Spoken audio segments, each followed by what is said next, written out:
Pessoal, continuando então, a apostila Tempo de Recordar, na página 25, a gente parou na explicação sobre as orações sem sujeito, tá? O que acontece aqui?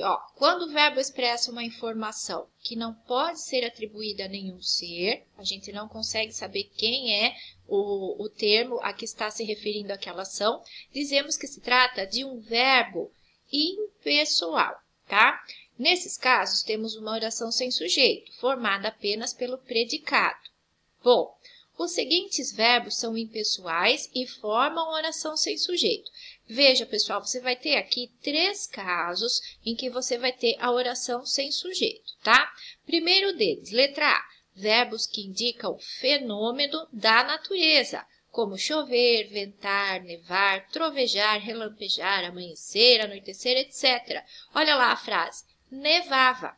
Então, todos esses verbos que dizem respeito a fenômenos da natureza, frases com esses verbos vão ser orações sem sujeito, ok?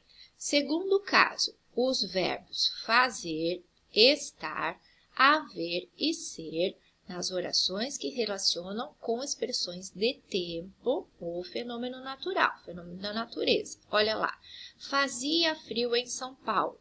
É também uma espécie de fenômeno da natureza, né, pessoal? Só que aqui a gente tem o verbo fazer, também é uma oração sem sujeito. Faz tempo que não o vejo. Há muitos anos não viajo. Era tarde, são 3 horas da tarde.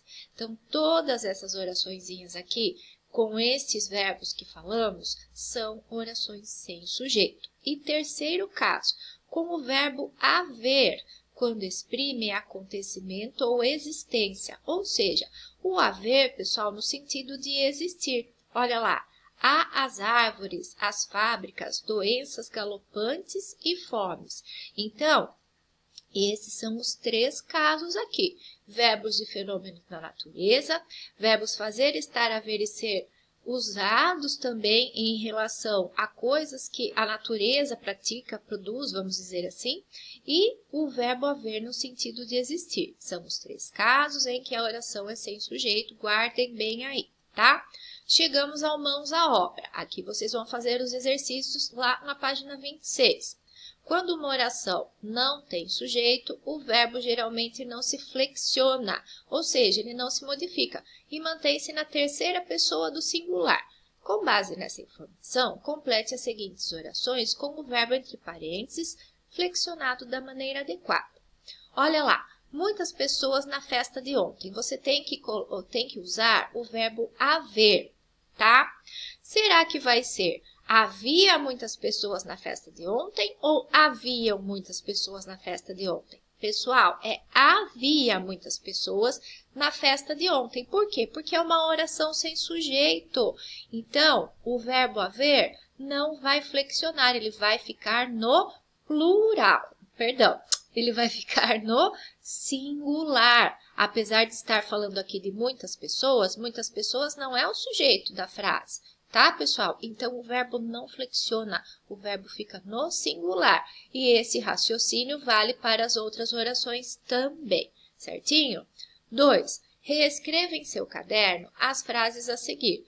Não vai precisar reescrever no caderno, porque aqui tem espaço, né? Substituindo o verbo existir pelo verbo haver, tá? Você vai fazer essa substituição. Lembre-se de que o verbo haver é impessoal. Ele não vai flexionar, ele não vai para o plural e que, portanto, deve permanecer na terceira pessoa do singular.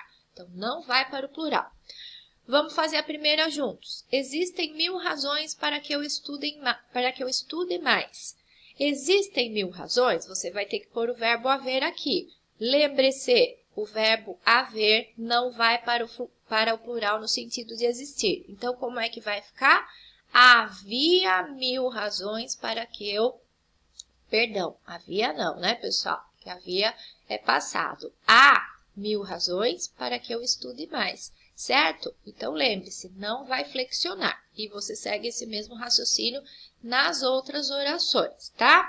Chegamos ao escrevendo e aprendendo. Uso de a com h, uso de a, que é uma interjeição, que depois eu vou explicar, e o uso do a que é preposição. O uso das palavras a e a, tem todas o mesmo som, né? Pode causar algumas dúvidas. Recorde as classes gramaticais às quais essas palavras pertencem. Pessoal, então aqui vai ter uma explicaçãozinha, tá? Sobre o a, né? Corresponde à terceira pessoa do singular do verbo haver. Ele há de vencer. Esse verbo também pode ser usado como sentido de existir. Há 2 jogadores contratados no time. A palavra há faz... aqui a gente falou então do verbo haver, tá bom? Aqui já está falando do há, que é uma palavra que é da classe de palavras das interjeições. Faz parte de um grupo de palavras que tem como função expressar sentimentos, emoções, sensações, estados de espírito. É uma interjeição. Veja um exemplo.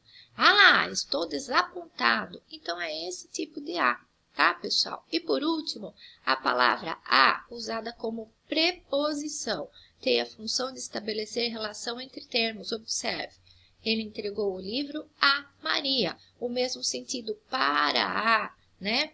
Certo? Então, são esses 3 casos que você tem aqui.